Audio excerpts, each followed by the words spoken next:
The Hustle Share podcast is brought to you by Payoneer, a digital payment platform that provides online money transfer. With its fast, flexible, secure, and low-cost solutions, businesses across the world can pay and get paid globally. Visit Payoneer.com now. Also by Chatbot PH.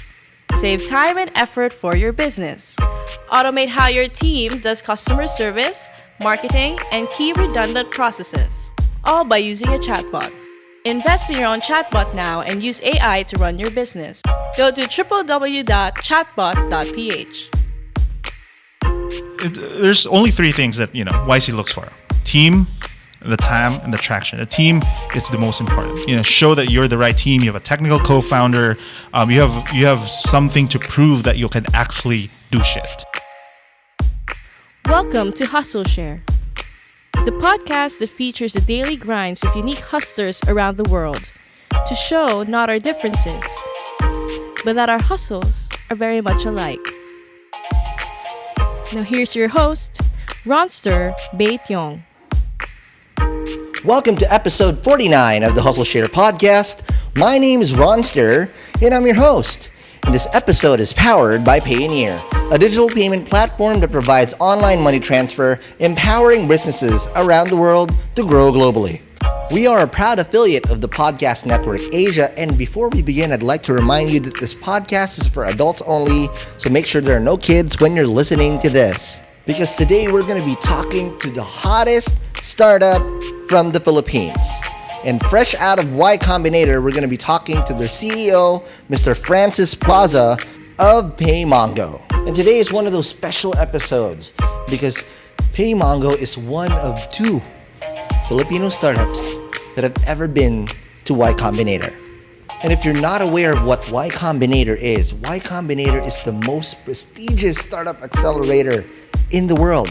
And the acceptance rate of being in Y Combinator is slower than Harvard.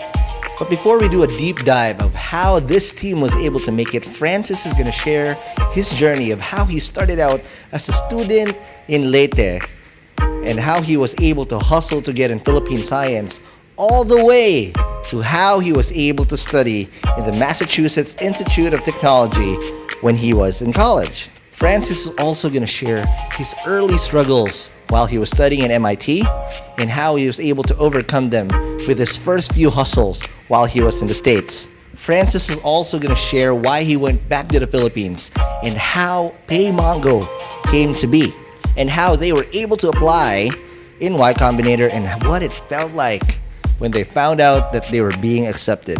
And this is where it gets interesting because Francis is going to share with us in depth what it was like during the Y Combinator experience and the learnings they were able to get while they were there.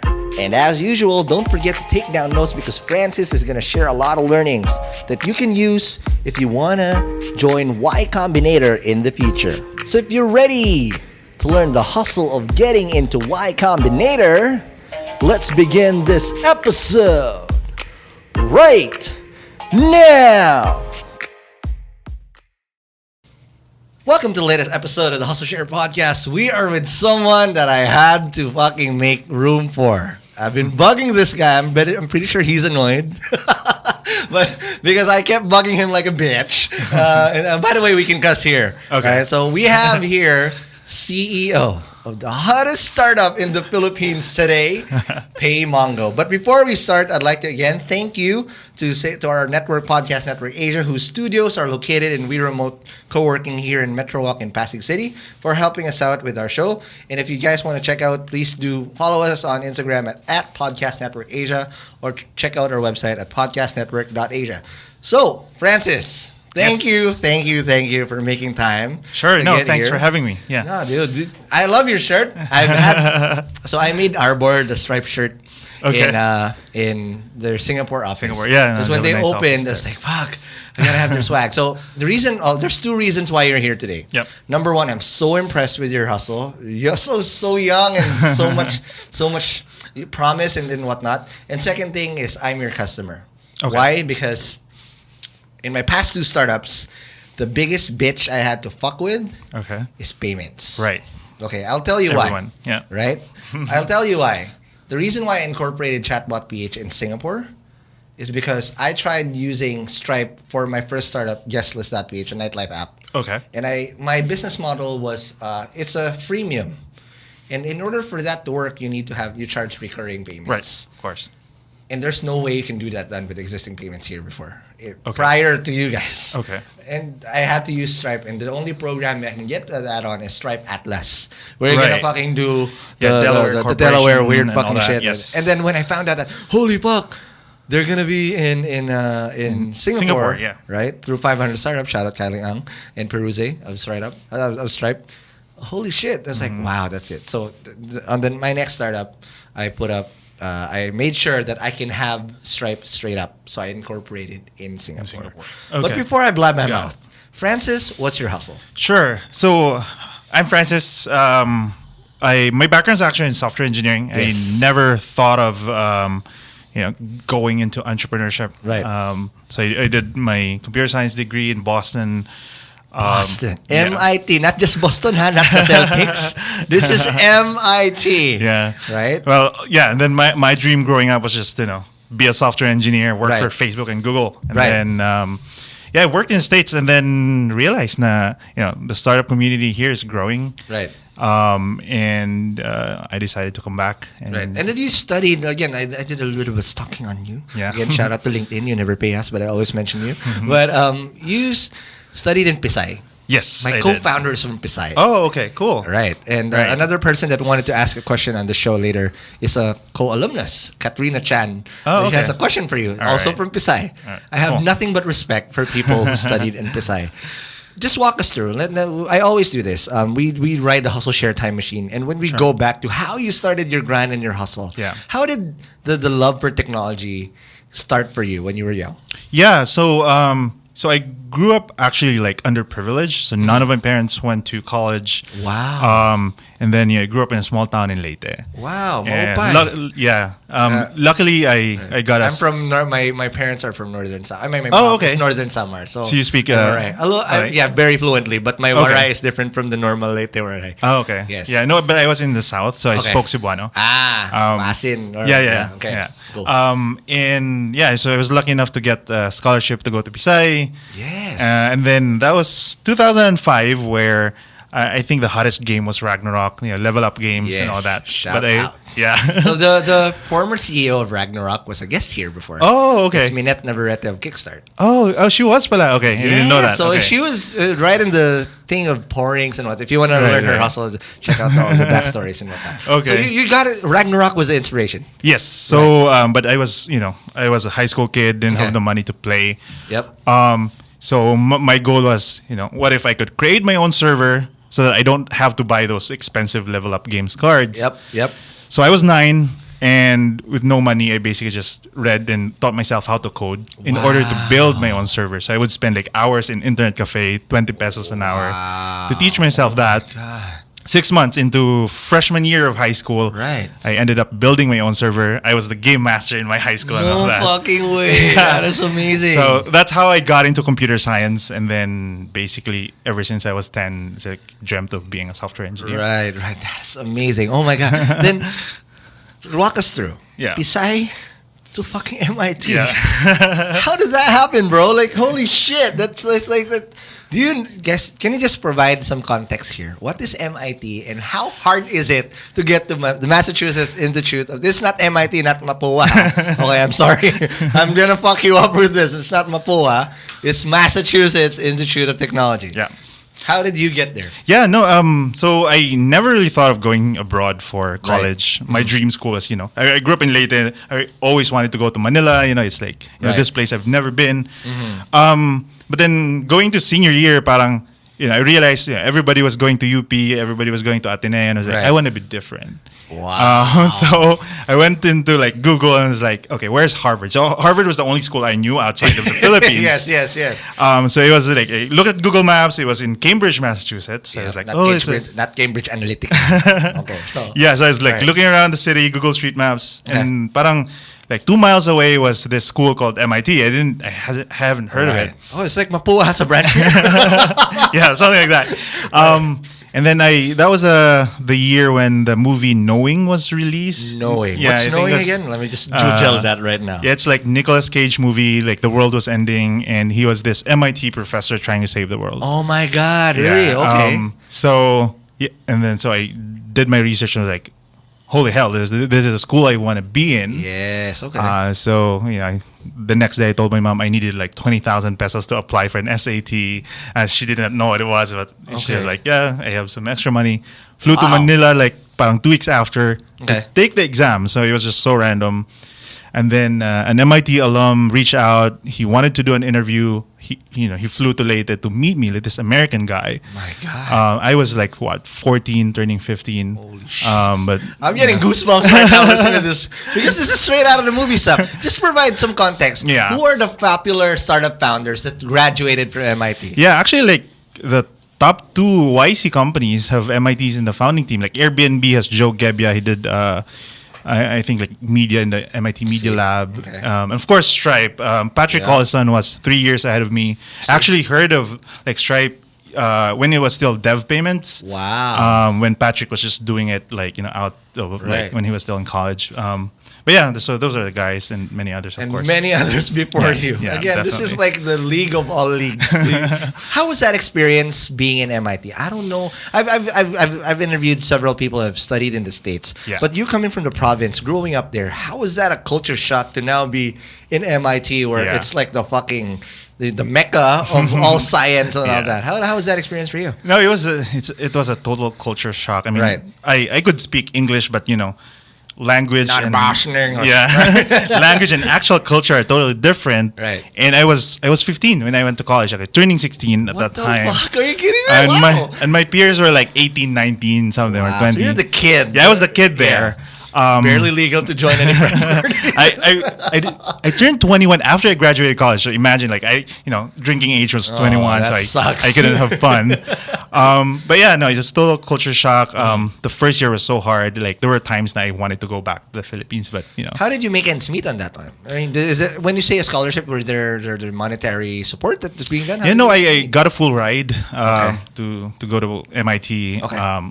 Pretty much everything was paid, so it actually Wow. turned out to be cheaper to go to school there than if I had been in UP. Really? So for my parents who didn't know what MIT was, like, yeah, it was a trivial decision to make. Wow, but So- what's the likelihood of? So you got into the scholarship. Yeah. What's the likelihood of passing? Especially passing is already hard. Yeah. But getting a scholarship is like much more harder. What's the likelihood for you getting that type of exposure? I mean, that type of privilege or opportunity. Yeah. So the admission rate now, if I'm not mistaken, is about 5%. 5%. Yeah, for like the total admission rate, but for internationals where they limit the number Right. of people, it would be like 5% of that 5%. So that's how it is hard for like internationals. What the like fuck? And you were one of them. luckily, yeah. I'm already sold. I'm sold. Like if I'm listening to this podcast right now, okay, this is starting out really well. So after you graduated, what was the first thing you did? Did you want to come back first? And so now you're empowered with this MIT, Yeah.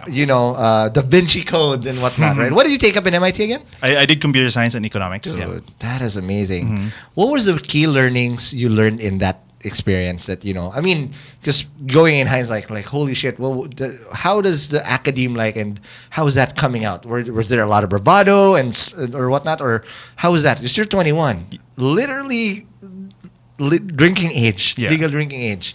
How was that experience? No, it was actually a very humbling experience. We have Okay. we have this joke in school. Our rival school is Harvard, and Yep. we always say, "How do you know when someone is from Harvard?" Because they always tell you. MIT was the total opposite. It was a very humbling experience because the school was hard. We were challenged. After we go out of school, like everybody thinks that you're the smartest person in the room, Right. but because the entire 4 year experience was so hard, Right. but it actually made me sort of like parang open arms to all ideas, and I think that allowed a lot of MIT graduates to be really entrepreneurial, being collaborative with a lot of people. How we were trained, for example, like we don't have Latin honors in school, so nobody graduates with honors. Really? Wow. Nobody we don't have a dean's list, and basically the idea was that grades was just a number like to achieve, but overall it's a collaborative experience. And I Just think by the fact that you're in MIT already is yeah, of course. it, right? But I think overall it allowed us to be very collaborative and entrepreneurial. Oh in a my way. God, that's crazy. So what did you first hustle? So I'm looking at your LinkedIn. You did some, you did a laboratory assistant jobs and whatnot. How did that help you out? Yeah, no. So I had a scholarship, but I guess like MIT really helps you to also like earn some extra money as you learn. So that's how I ended up. So I was teaching actually. Wow. Even when I was in college. So like basically when I was in junior year and senior year, I would be like teaching like sophomore and Already? and freshman. What? Yeah. That is crazy.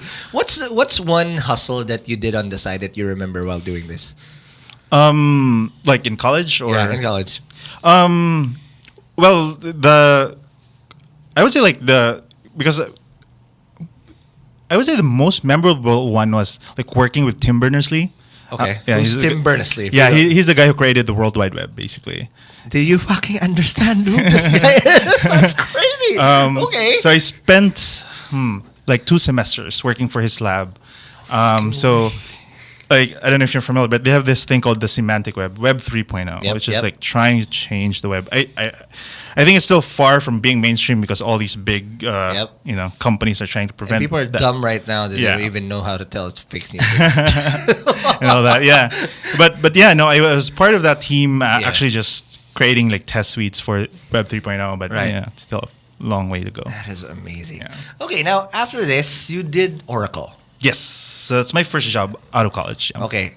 How do you get to Oracle? Because this is the big boys league right away. You didn't even take a cute whatever job. You went for the biggest of the best. You went to Mount Olympus and got the Oracle. How did you get the Oracle job? No, actually, to be honest, looking back, I think it would have been better if I had gone to like a small startup back then. But then startup me like connecting the dots. Okay. But Oracle was, I think, sort of random also, and it was out of the fact that they were really aggressive in their offer. So, first week of senior year, like they were calling already me, recruiting you guys. Yeah, and then had me fly to California to do interviews, and I had an offer like even barely senior year. So basically, that's crazy. How was that experience? What did you do there, and how did that change your perspective further?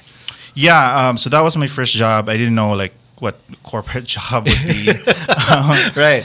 I joined this company that they just recently acquired. So they wanted to be this, this was 2013. Yeah. They wanted to be a significant player in the cloud. And I think they're still lagging behind. Okay.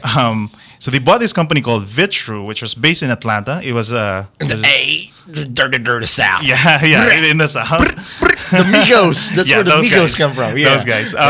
So yeah, no, it was a social cloud management platform. The only reason that I ended up going there was that because I code in Rails. I love Ruby and Rails, and I think in the entire Oracle ecosystem, it was the only this small group building Rails. So Rails, wow. Yeah. What was Oracle usually built on? Well, definitely in Java, mostly. I think part of it is Python for like the data part. But Got it. Yeah. But Rails, I mean, shout out to Jason Torres, the headmaster, or the Yoda of Ruby on Rails here in the Philippines. Yes. Like, dude, there's only a few of them. Those guys are fucking good. Yes. Oh my God. So Rails, and you were building this new startup that they acquired, or what were they trying to do? Were they trying to kill it, or were they trying to incorporate it into the Oracle system? They were trying. That was I joined at the phase of like integration. So what Oracle did was that they actually bought several competitors in the same space. Okay. So they bought like 3 companies and merged them together. Okay. Yeah. Wow, that's amazing. Now, after this, when did you decide that, all right, you tried your own startup? I'm looking at it now. Yes. Okay, and what was your experience, and what did you try to build before? Yeah, so that actually was born out of my college thesis. Okay. So it was last minute. Like it was a few months before graduation. I didn't have a project, and then one of my advisors, he grew up in Southeast Asia, and he was like, "Hey, you're Filipino, and there's a lot of Filipinos in California. Yep. Who travels to That's Philippine 2.0. Yes, exactly. Little Manila is daily city. Yep. And these guys, bring a lot of stuff back home. Yep. And Pesalabang. yes, Pesalabang. exactly. Those balikbayan boxes. Right. And the idea was, what if we take advantage of those space and pay them while they bring stuff? So we actually literally went to like SFO and LAX just to randomly talk to Filipinos and ask them, hey, can you bring this iPad, somebody in NAIA Terminal 2 would be waiting to pick it there's up. kush in the iPad. Just kidding. So we're basically, picking mules. Exactly. Wow, So wow. for That is awesome. Okay, so did that turn out well? What happened to that startup? So we couldn't scale it. We were like 20-year-olds. Who was your co-founders back then? So my friends from high school, they were in Ateneo actually at that time. So we had people here. I was there in the States, and we're trying to make it work. What were the main reasons, in hindsight, why that didn't work out? One is that it was really hard to get funding at that time, especially for a Philippine-based company. We tried to apply to YC. We didn't get in, but actually, what was surprising was the next batch. They accepted another company was exactly doing the same thing. Really? But the guys who applied had a deep background in logistics. So I think the team Experience, part was, right? Got it. Well, yeah, So it was pretty much that, I think. Okay, so let's take a break, and when we come back, let's talk about how you went back. Because now you went back here. Now I understand what's going on and whatnot. But let's talk about that more after the break.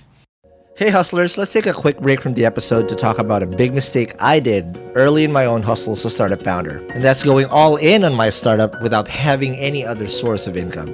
Now you might say that's weird because we talk about going all in a lot in this podcast, but allow me to tell you what exactly happened to me early on. Back in my first startup called Party Foul, I resigned from my day job thinking that I'm gonna get funded when I started winning pitching competitions because I thought I was gonna get funded very soon.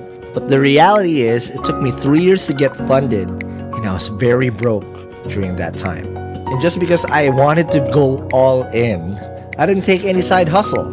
And the bad thing was, I was dependent on my startup for my survival while I was trying to grow it. So I ended up getting a lot of bad deals because I was desperate.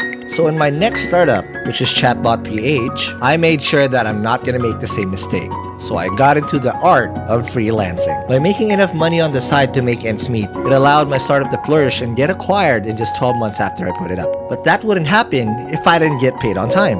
And there's one product that I relied on heavily to get paid easily, and it's Payoneer. Payoneer saved me from a lot of hassle because it's the fastest way to get paid, especially if you're doing freelancing.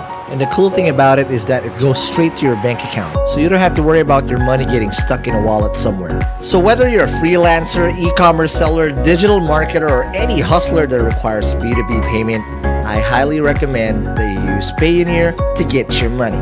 So register now and go to Payoneer.com or download the Payoneer app on the App Store or Google Play. Alright, let's get back to the show.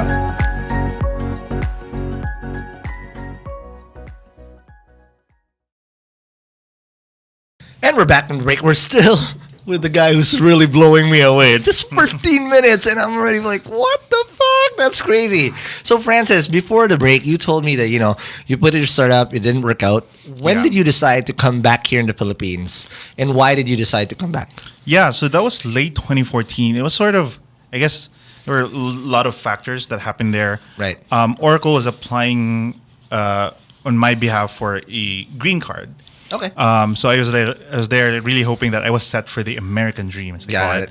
Unfortunately, things happened. The immigration system at that time wasn't really too friendly. Right. And I had I was trying to make Uber work. So there's two things that, should I stay? Should I just try it out? So I eventually decided, maybe that was the right time to move back. Got it.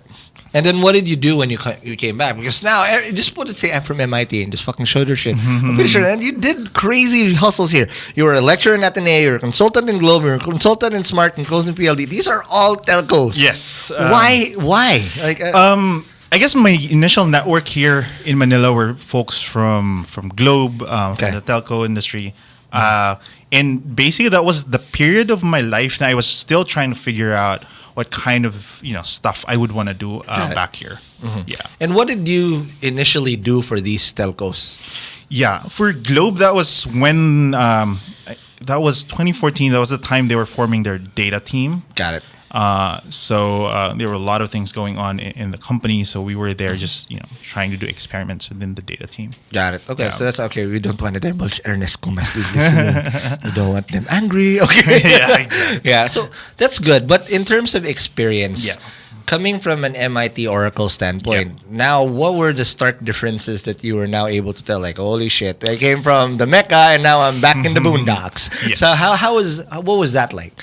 Yeah, no, I think that's also still something that I would want to influence moving forward. But one realization I had was that there's a total shift between how people treat engineers here and how it is in the Valley, for example. Okay. So companies in the Valley are very much powered by these nerds basically, and they look they look up to them, right? Right. And basically like decisions when it comes to product and things that to build comes from these bunch of engineers. Right. Here it's a total shift. Like engineers are treated sort of generally, I wouldn't generalize, but there are a lot of companies who would treat them just as builders, and marketing people would Or just fixers. yeah, IT. essentially, Do you know computer? Oh, please may reformat my shit. Yes, exactly.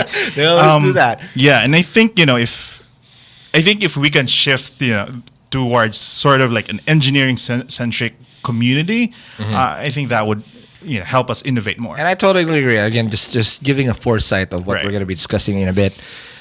Paul Graham said it. We think founders are most productive when they can spend most of their time hacking. Yes, So when exactly. they're fucking hacking, they're not hacking your Facebook.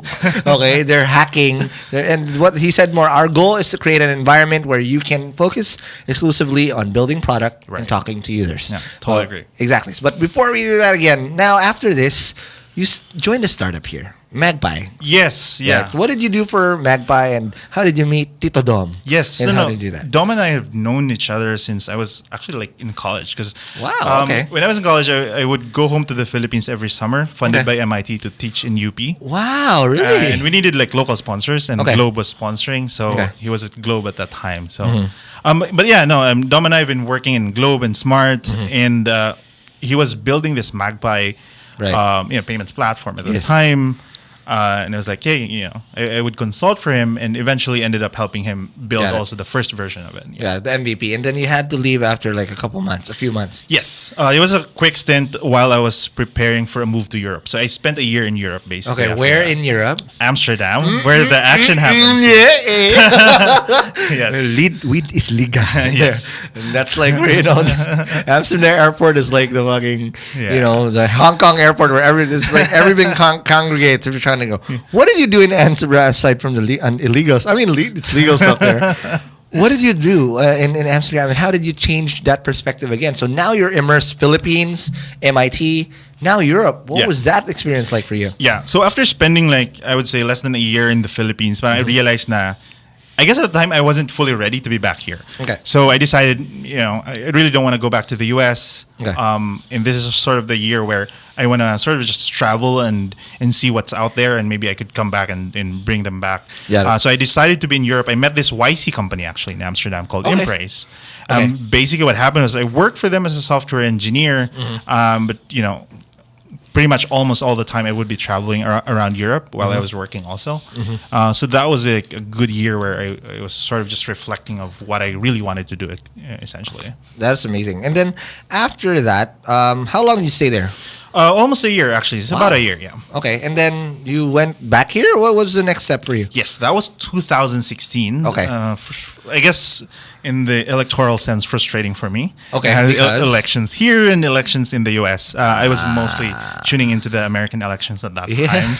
That And was when then- I was spending like months researching about what happened to the US elections. So it was Cambridge Analytica and all that. So I studied that, and met folks here in the Philippines that we eventually decided, can we build something like that? Can we analyze people's behavior in social media? Yeah, and influence. And yeah. actually, manipulate. Yes. And fucking making people think they're smart, but they're really being Yes, manipulated. It's exactly. propaganda, new age It is, propaganda. it is, it Right? is. So, what were you trying to build in that one, and how did that inspire you to build whatever you guys wanted to build after? Yeah, I guess the naive part of me was like, there was this tool that the Republicans were using, the conservatives, Cambridge Analytica, and nobody was really addressing for the liberals and progressives. So, me at that time was like, oh, we should fight fire with fire, and what if we build a software that would counteract the conservative propaganda at the time? Okay. So that was sort of just the idea. It's so random. Yeah. And we built that. And for people 2 did years. it didn't explode yet.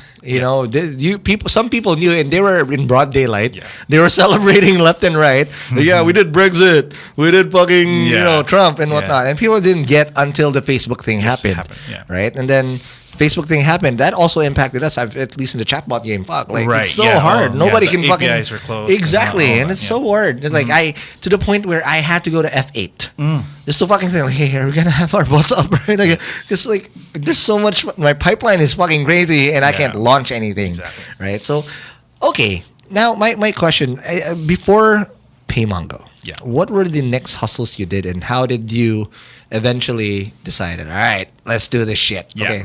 Well, were there next hustles, and were there key learnings you learned in between that set you up for PayMongo? Yeah.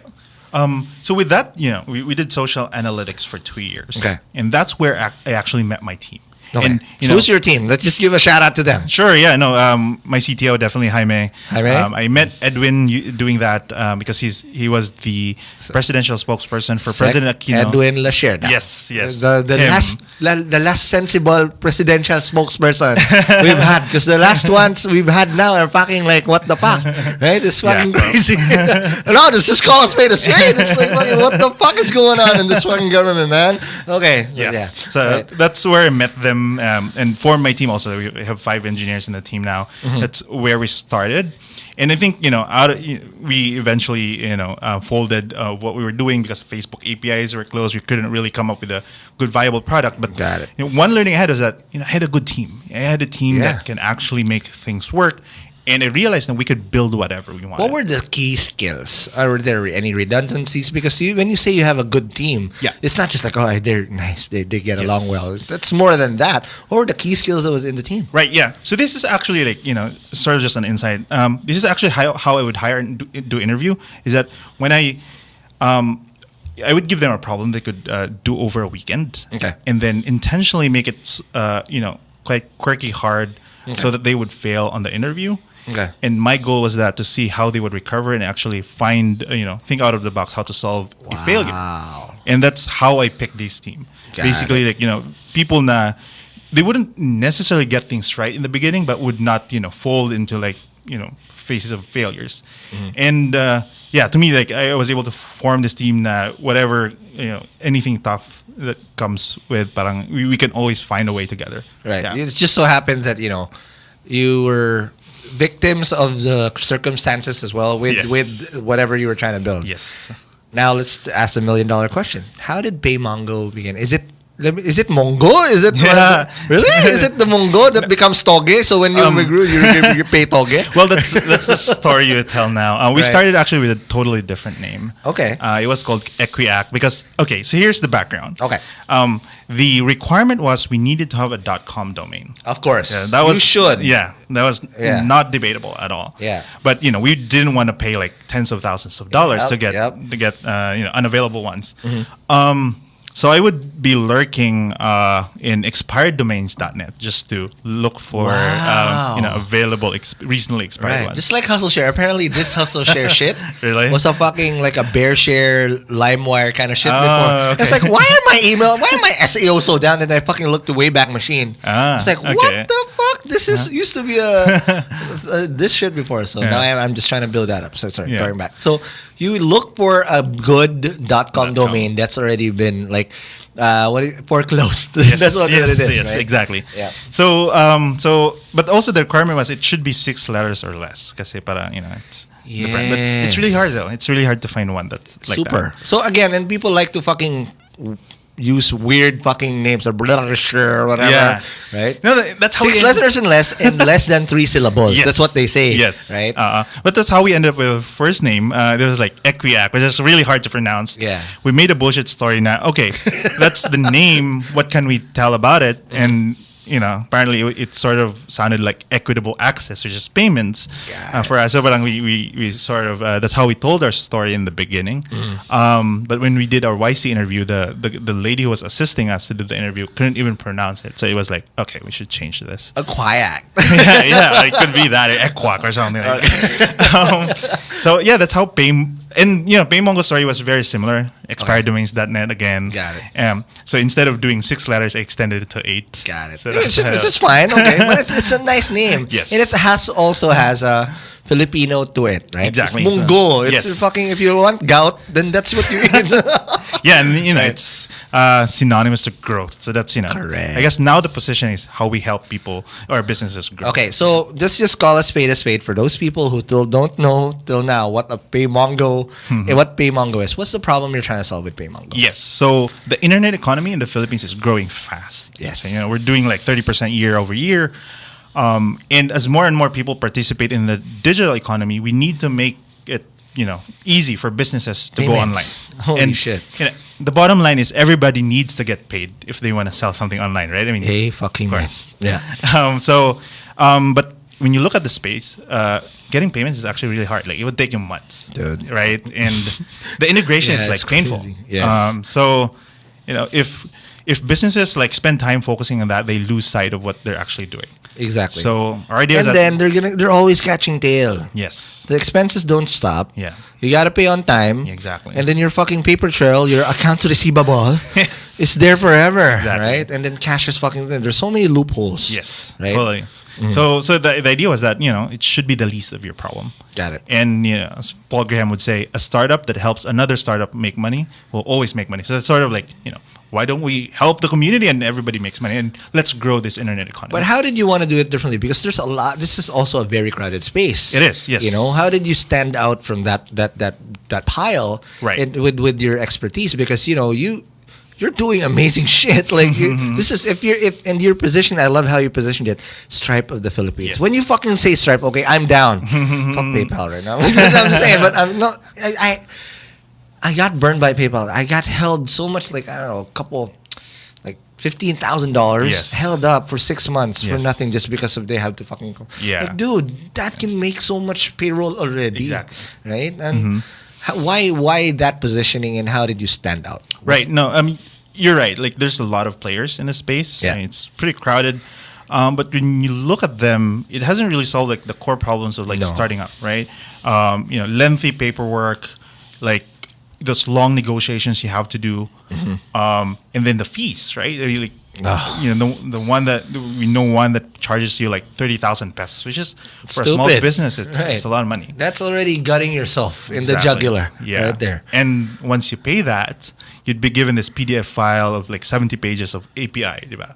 Yeah. And all that combined, it's just a lot of time for a business. So And if you're trying to build a fucking MVP, yeah, how are you gonna do that? exactly. Especially if your goal is to monetize and validate if someone's gonna be Right. willing to pay from day one. Totally. Right? And again, my biggest pain point, recurring payments. Yes. Which is so hard because like, okay, a lot of payments here are built for one and done. Yeah. I paid there, boom, whatever. Yeah. But what if I want to do Yeah, recurring? subscriptions right? and all that. Exactly. It's so hard. Now, how did you build that? And let's talk about it now. How did you apply NYC? Yeah. And what did you do? Did you think helped you get in? Yes. So I guess a bit of a context before YC.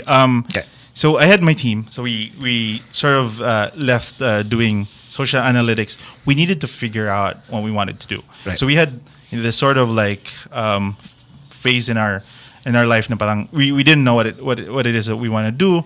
Okay. So we ended up doing like software consulting for Right. a couple of months, and then we realized na I was naive at the time, trying convinced na if we sell the engineering part, companies will pay.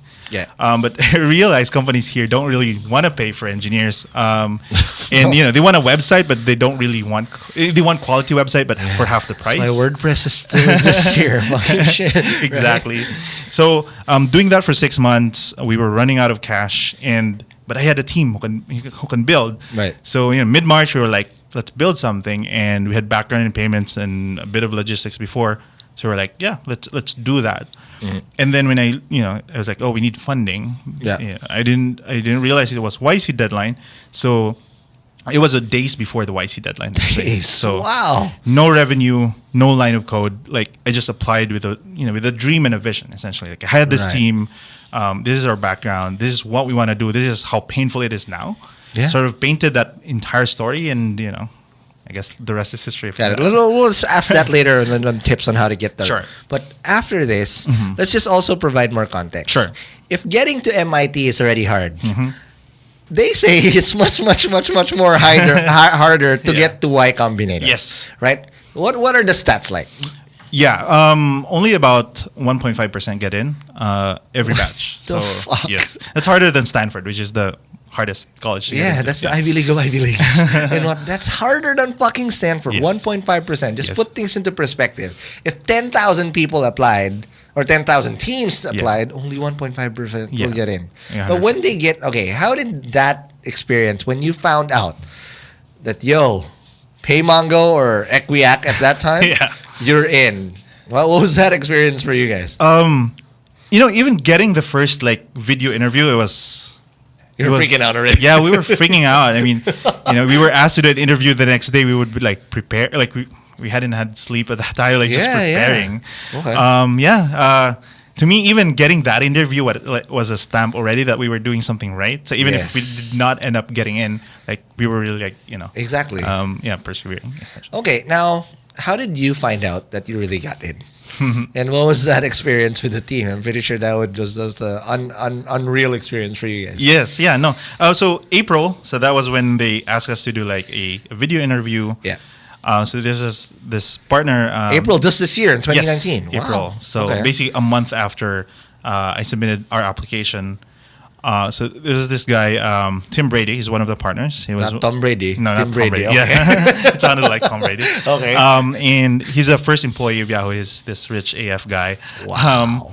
And basically 2 days after, you got an email that they wanted us to fly to Mountain View to do the actual interview.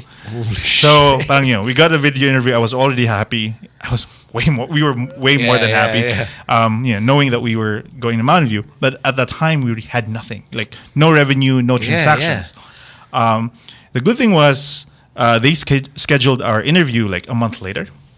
So we had a month to prove ourselves. The MVP. Yes. Got it. So we And the approach of YC is very tech driven. You can't Yes. just get away with a shitty MVP. Exactly. You gotta build it. Yes. You can't just Squarespace. Oh, because there's no code movement now. We'll use a fucking Squarespace site. Nah. yeah. The equity really is in that line of code you fucking write. Yes. Exactly. Yeah. right? So you have to prove that you're a team that can execute. Got it. essentially. And how did who were backing you? You're this MIT guy, you have Jaime. Who else was in this team building your shit? And how did you hack and I'm pretty sure Hackathon Galore was the shit. Yes, essentially. Right? How did you build this thing, this MVP that you guys wrote? Yeah, so two of us are engineers, and then Luis, he also did computer science in UP, Okay. but he built successful brick and mortar businesses here Wow. in trading. So our positioning was that we have a guy who can build our partnerships here, which Got is it. very essential. Okay. And then Edwin, with his background in government, can help us navigate through the Tito complexity. Edwin. Yes, Thank you. of Okay, regulation. there you go. So basically with that combination, we built a product. We were able to sign deals with e-wallets and banks and all that. Your pipeline of waitlist Yes. was crazy. I was looking at what 500? No, because Yes. we were so hot. Yes. And this is a validation. Shit, I Yes. wish I had this 5 years ago. It's so hard. That was the story. Okay. So YC talagang looks at that as this could work. You earned it through hustle. Mm-hmm. Good thing they scheduled the interview because if they walloped you with an order the next day you have to come here, you're fucked. Yeah. Right. Okay. So I did a little bit of research. Yeah. Right. They say that the YC experience really revolves around 3 tenets, right? The weekly dinners, I don't know what the fuck happens there, and then the office hours and demo day. Can you do a deep dive on each and what happens and whatnot? Or is there something I missed out? And how was that when you came in? No, that was it. So the weekly dinner. So when we came in, we actually did not have much of an expectation. Okay. We got in May 29th. The program started 3 That's days my later. birthday, May 29. okay. Oh, there you It's go. a I lucky bless day. you with my birthday. Bro, did you know who else is my birthday, mate? Who else? Tony motherfucking Stark. Oh, okay. Oh, Okay, shit. yeah. That's a lucky day. Iron belly, bro. Yeah. Yeah. So the program started 3 days after that, so we didn't really had time to even digest what was happening. But weekly dinners, Tuesdays and Thursdays. So they invite speakers. A lot of YC alums have made it. Airbnb guys, the Collison brothers. And of course, other non-YC people. Okay. There was a time in Mark Zuckerberg would go. People like those. You met Zuck in the flesh? Oh, not in YC. I met him before in different contexts, but not Still, this batch. oh my yeah. god! Holy shit! Yeah. Wow. Yeah, so the dinners, they would talk about like candid version, like sort of the true version of their hustle, basically. Things they Has a would share in a more legit way. I'm just a ripoff, right? Yeah. So, like, versions of their story they wouldn't necessarily tell the public. Yes. That was like refreshing. But it's this closed door event, very confidential and all Got that. So it was quite refreshing. What was the network like? That's what I fucking want to know. Like, who was in that room? What were the other YC alums or that wave or that batch? What were they trying to build, right? And what was the network like? Are they from whatever Madagascar? What was that batch like? Yeah, no, it's a pretty amazing batch. I would say this is the biggest batch ever. And, it's 200 companies. Shit. So, And again, just to provide context, just side note, how much does YC get and for how much? YC funds you $150,000 in exchange for 7% of the More or company. less, it's around 7.5 to 8M Yes. already in peso. Mm-hmm. Just for 7%. That Yes. instantly puts your valuation. Around 100 plus million pesos. Yeah, exactly. That's more or less 2M already. Yeah. So you're not going to get fucked on your next round. At least it sent you like, oh, fuck you. YC did this. So again, and aside from you guys, the only people that have been to YC before is Caliber. Yes. Right? So Yeah. there's only two who can flex this muscle right now. And nobody else can fuck with y'all, right? And we all know through Caliber how important that is. Like, I built my team. Even now, the podcast network team all came from Caliber. Oh, so mad okay. fucking Wow. respect to Yes. that platform Yes, totally. because these guys are a main byproduct of that. Yes. For you, what else happened after the week leaders office hours? What happens there? I would say like the office hours is one of the most valuable experience actually. Right. It was in office hours that we were actually pushed to launch. So during the first office hour, like June 4, Kevin Hale, one of the great partners there, he's like Yep. a UX product guy. He was like, have you launched? And we said no. And then he asked why. And it was mostly our obsession to perfection. We're like, Yeah. we're waiting to do this, putting this button here and all that. Right. And he was like, but can people actually make transaction now? And we were like, yeah. It's like, just fucking launch that thing tomorrow. God, so we were wow. pressured. It was like, okay, but we had like a 500 long wait list. And we're like, yeah, on board all of them. So we started emailing people and all that. So Shit. yeah, and our product was shitty at that time. But yeah. But hey, it was useful. But. And here's what I was telling you. A lot of people message me, hey, bro, do you know some, like, check out Paymongo. And they're blown away of how easy it was. So mad props to you. Yeah, Off to a good start. Again, sorry, I cut off my own question earlier. What was the other people building in your batch? Yeah, no, it's very diverse. Almost half of the batch are from non-US countries. Really? Wow. A lot are from India. Okay. So India is very They're a hot. powerhouse. It is. Yeah. And then there's a good portion from Latin America. Wow. There were guys who's actually solving. You know what's happening in Money Venezuela, heist? right? Bella Ciao? No. No. But you know what's happening in Venezuela, like Yeah. all the hyperinflation and all that. Yeah. So they're trying to use technology to allow people to buy goods from Wow. from Venezuela and send money and all that. Wow. So those guys are really amazing. And then in Southeast Asia there were 3 of us, 2 from Indonesia. Okay. And of course us from the Philippines. Okay. In Indonesia, one team was doing a Robinhood for Indonesia, so they're trying to allow Indonesians buy U.S. stocks and all that. There you go. So and the other so again, very diverse. Yes. Very underrepresented too. Yes. And it's not just like it's not because I mean, in terms of there's no discrimination. It's just that there's a standard that you need to reach. Yes. And you got there. Lastly, before we take another break, demo day. Yeah. So there's a how long did the whole program last when you 3 were there? months. 3 months. Yes. And it all culminates during demo day. Yes. What happens during demo day? Yes. So demo day is basically you have 2 minutes Okay. to pitch to like thousands of investors. 2 minutes. Yes. All your 3 months work. No more. To flex your on a 2 minute time zone. I mean Yes. that 120 seconds. Yes. Right. What do you do and what's the ask like? Is it an app pitch to investors? Who's the audience there?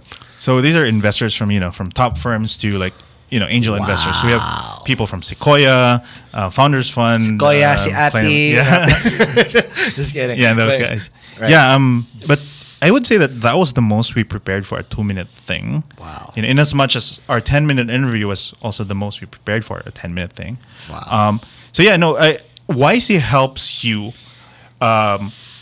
build a concise story of your company. And I think it's very important because if you can't sell it to a fifth grader, you can't sell it to anyone. So, they really trained us to pitch, easily and concisely so that all these investors who are supposedly dumb, apparently, could understand it in 2 minutes and put $1 million in a 2-minute idea. Yeah. Absolutely. And then how was there jitters? Because here's another question before we take a break. You're used to being CTO. Mm-hmm. Now you're carrying the label of a CEO. Yeah. That's a different weight. Yeah. On a personal note, are you the hustler now as well to get that done, or is that more of a team thing still? It is, at the end of the day, it's a team thing. Yeah. But now, the goal and, for me personally and for the company is to set an example where it's a product engineering led company, right?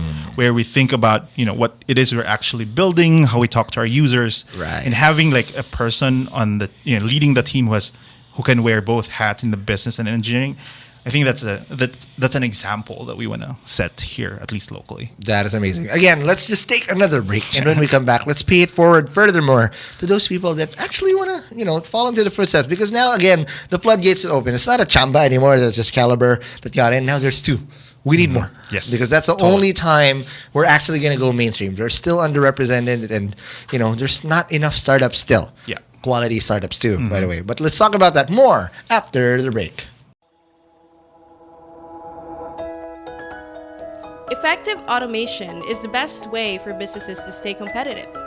And having a chatbot for your business lets you easily automate and optimize sales, marketing, and customer service in the digital age. Chatbot PH will build, train, maintain, and market your chatbot across all messaging platforms. Our team uses the latest AI technologies to enable you to better serve customers 24/7, 365. Set a meeting with us today. Message us now at m.me/chatbotph. Hey hustlers, this is Yudes. And this is Ingrid. And we are Kudazzers. A podcast for and by Filipinx, millennials, and edgers. Kudazzers offers crass humor, delinquent wisdom accumulated through years of agonizingly middle-class trove of experience. Catch our episodes every Mondays, Wednesdays, and Fridays. And don't forget to like our Facebook page and follow us on Twitter and Instagram at Kudazzers. That's Kudazzers. You can catch our episodes on Spotify, iTunes, Google Podcast, and Anchor. So that's all, and bye, Bye, hustlers! And we're back for the break. We're the final part, not for the break. What the fuck? I'm already flumping. We're literally recording this days before I'm recording this because I had to. This guy's got to go out because it's still fresh, and the earlier the better because we need to inspire people early. That a kid from Leyte can actually build this and be in MIT and do this amazing thing, and you just gotta put in the work and the hustle. But let's do that. Let's start with the community questions. Let's start with from former Hustle Share guest as well, Katrina Chan, former alum as well of Pisay. Cool. So she says she wants to ask you, I'm genuinely curious what they think set them apart from the many that apply but fail to get in. Are there application process hacks you can't easily Google? Yes. I would say, not just for YC, I think in general, for an early stage company, the team matters the most. Yes. Like nobody wants to invest in a good idea, but with a boring team, right? Correct. So, as YC always tells it that always have a strong team. Okay. So what's the team supposed to be like, though? Yeah. So one that they know that, like, you have to have evidence that you can execute. Okay. Right. It could be from your background or like even like projects that you did tangentially to this. Got it. And also at the same time, a technical co-founder is really important. The tech side really is the most important Yes, thing. I mean, you cannot build a technology company without technology. Right. How about product people? Because again, there's always the healthy middle, right? They always say that there's three people: hackers, hustlers, and creatives. I forgot the Right. Yeah. Right. What's that? Is that still the triumvirate they're looking for, or you can switch each other for some other whatever? Yeah, I think most of the time people sort of wear different hats. Okay. You have your main one, but if you have I think coming from an engineering background allows you to actually be flexible and have a product role and be a business person. Got it. I doubt the other way is true. Yeah. That's sort of just my view. So that's why having a technical co-founder really helps, and have definitely. the other guy sort of think about the business. And again, this is the tech startup here is really those ones that the ones that go to YC are the ones that eventually change the world exponentially. Because that's the aim of all startups. Like, yeah, we're gonna be the next whatever, blah blah blah. You're right. But the likelihood of you achieving that when you get to a YC is very high. Yes. Because you've already been tried and tested under the Paul Graham playbook, per se. Yes. Okay, the next question. This is coming from RT Lopez. He says, I really want to know what happened with Magpie and why they felt they needed to build a competing product. Is that a fair assumption, or what's your take on this? The way we view it, when it comes to the internet economy, Okay. What do they say about that? A rising tide lifts all boats. I always say that. Right. Yeah. So I think that's the same thing with payments, right? If you enable more and more businesses, we're sort of attacking the long tail. Right. Social sellers who have no time, money, and resource to build integrations and all that. Right. We're starting with that. We might grow into other verticals, but when I was helping Magpie build their platform, I think now I'm not very familiar, so I won't give justice to it. But Right. The last time I heard, they were focusing on the enterprises and other business, so it's a different vertical. So I think now it's very complementary.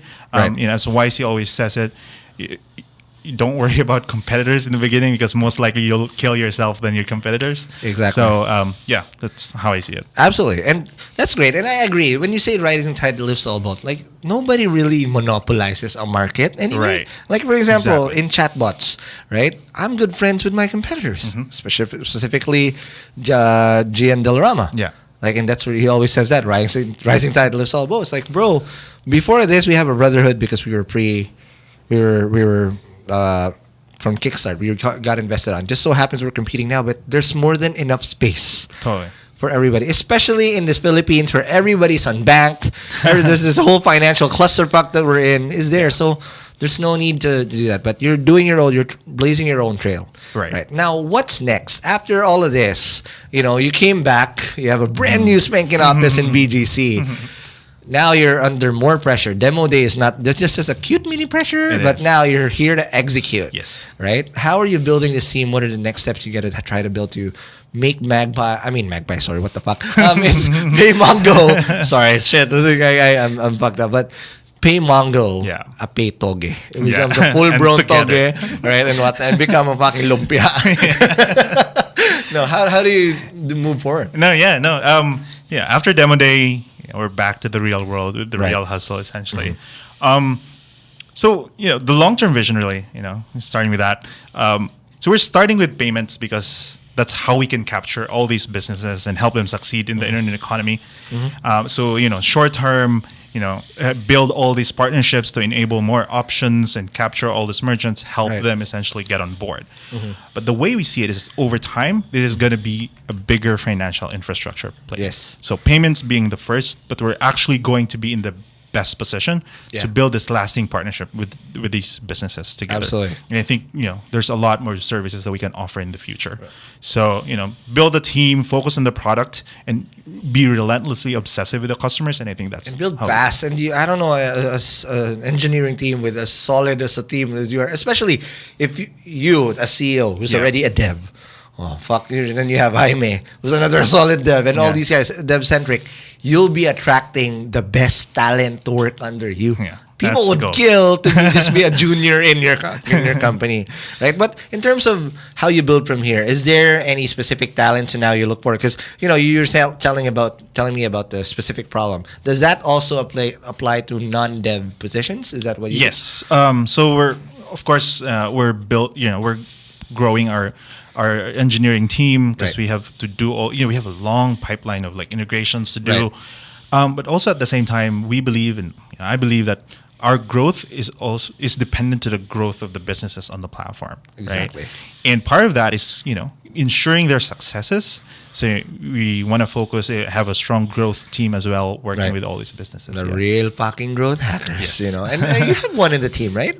That's very solid. Yes. The solid background. What does he do? Is that Luis or Jaime? Yeah, Luis focuses on that. He leads that growth team. Okay. He has another person there, Victor, who's helping Yeah. us on our customer success. Right. And we're getting more people, and we're actually speaking with a lot of people just to help us actually focus on our customers. Got it. basically. Now, in terms of intangibles, okay, there's going back to the YC experience, acceptance. I mean, weekly dinner, office hours, demo day.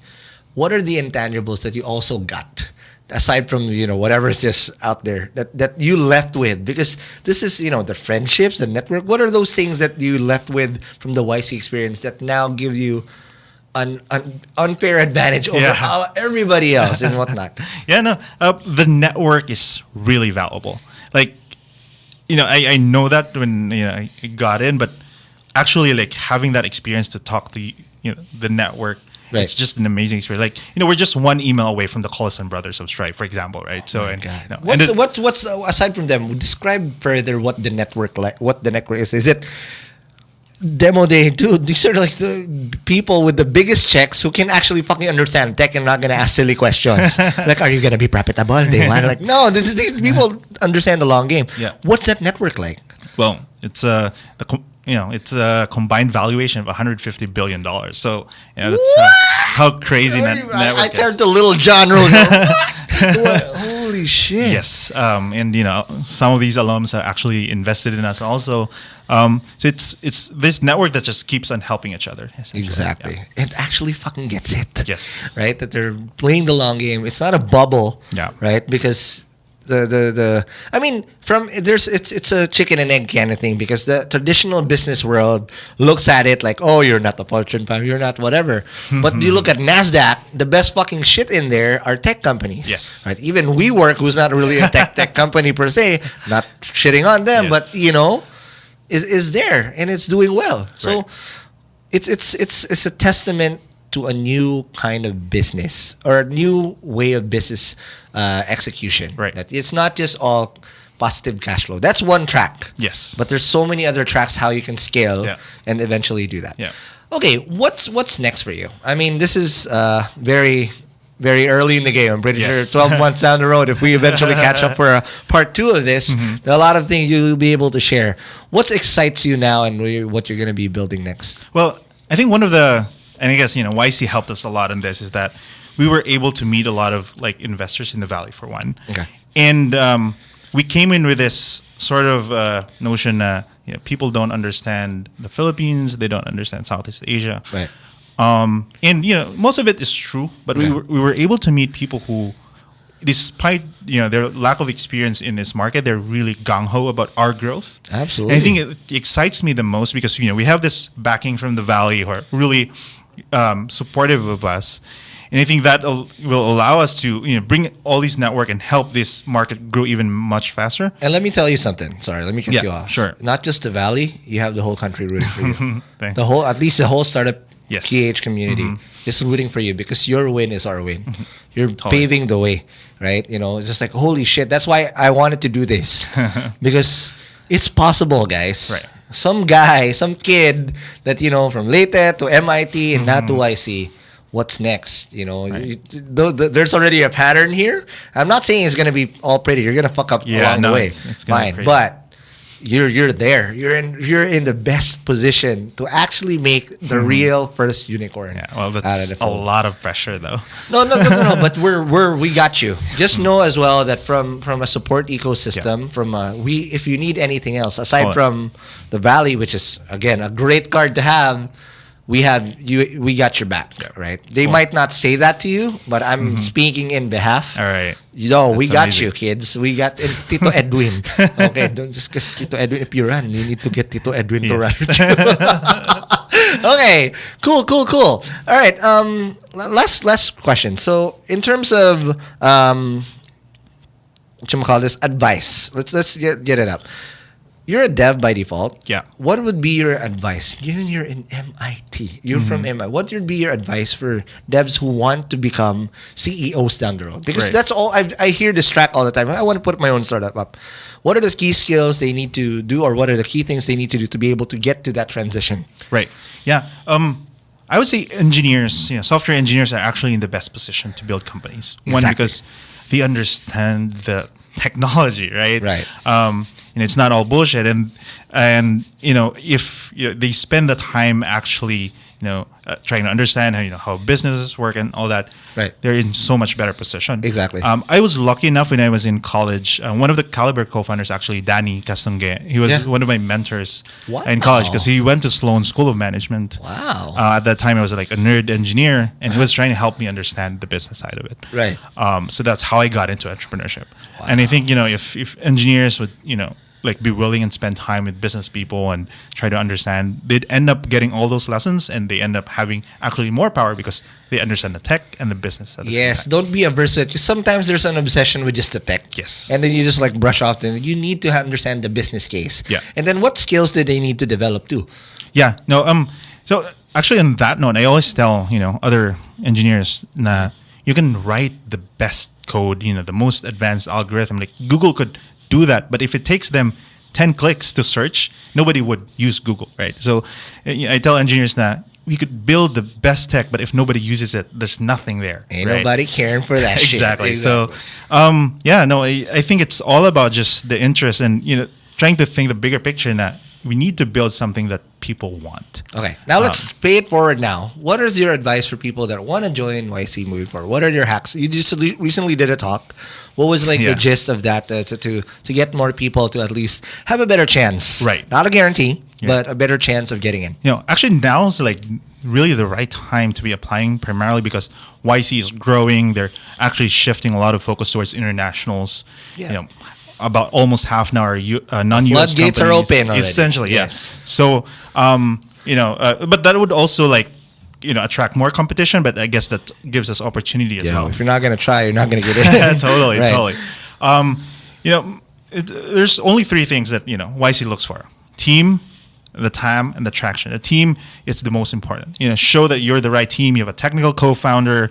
You have something to prove that you can actually do shit. Right. And then there's a fast growing market. It doesn't have to be like really huge. Now it could be small. Like the Philippine market is relatively small in Southeast Asia, but it's growing fast. Yeah. So take advantage of that and assume these guys have no idea about your market. Yeah. So if you're starting out with a company in the Philippines and in Southeast Asia, educate them. I actually spent a lot of time painting a good picture of how hard payments is in the Philippines. Right. And then traction. Like if you're able to show that, yeah, we're a good team, our market is growing, this is how it is, and we can make it 10x better. And we have these people, like, even just, show of interest. We have 500 people sign up who hasn't even seen the product. Right. Right. So all those combined, you make YC feel FOMO. That's your goal. Exactly. You make them feel they're missing out by not investing in you. Exactly. You want to be wanted, per se. Exactly. Right? Now, if they don't invest today, they're not gonna get another chance. Exactly. So that's sort of the key there. So it's similar to like giving that carrot, like, right? You Yeah, have to exactly. be one in a million, or at least paint that picture that I'm solving something Right. fucking big here. Yeah, maybe we should do the podcasting. I'm just kidding, but there's a lot of competition in the U.S. But in Asia, Yes. that's why I'm trying to put this podcast network. Nobody's doing a gimlet Right. here. Oh, Right? okay. Nobody's supporting the an podcasting opportunity. industry. And Yep. nobody, people don't even know that there's content like podcasts Right. yet. Yes. Until we fucking do it. So God, help us, God, and whatnot, and what. Let me see.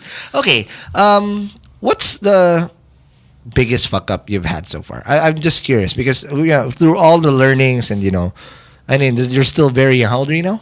26. Dude, you're still right in your prime. You don't. If you drink, you're still gonna be able to recover well. 5 years of legal drinking for you, so that's yes. good. What was your biggest fuck up now? What did you learn for that? Yeah. I would say, especially when I was younger, maybe for like 5 years ago, I was a bit naive and to think that it's all about the business bottom line. And during those years, I've burned bridges with a lot of people. And people come and go, and that's why I was naive at that time. Right. In doing all that, I realized that right. Ideas actually like a lot of them don't last, but relationships are for a lifetime. Absolutely. So building this team, I realized na we could build many things, but I couldn't build another team like this if I were to let them go and things like that. Correct. So I think at the end of the day, again, like the YC thing, the team is the most important, and I think that's my biggest lesson over the years. Na always have those people who can go miles with you. Okay, thank you again, Francis. Appreciate it. So again, if they do want to check out PayMongo, what do they do, and then where do they go? Sure. So simply go to paymongo.com. You could read about our very amazing value proposition, and you could sign up for an account and get payments right away. All right, thank you, friends. Again, thank you very much, All right, and sure, we no, are happy to rooting hear. for you. All right, thank the you. whole community is rooting for you. And you guys, if you like that episode, don't forget to give us love and press the follow button, whatever fucking podcast app you have that you're using. Or again, if you want to get first dibs, just like what we did for the community when they asked the questions for Francis today, don't forget to join the Hustle Share community on Facebook. And don't forget to chat our shit, our Hustle Share chatbot powered by ChatbotPH on m.me/chatbotph. And again, don't forget to follow and show some love to the other Pinoy podcasters in our network. Go to podcastnetwork.asia. Again, thank you very much, bro. All right. Thank you. All right, and I'll see you guys in the next episode. Peace.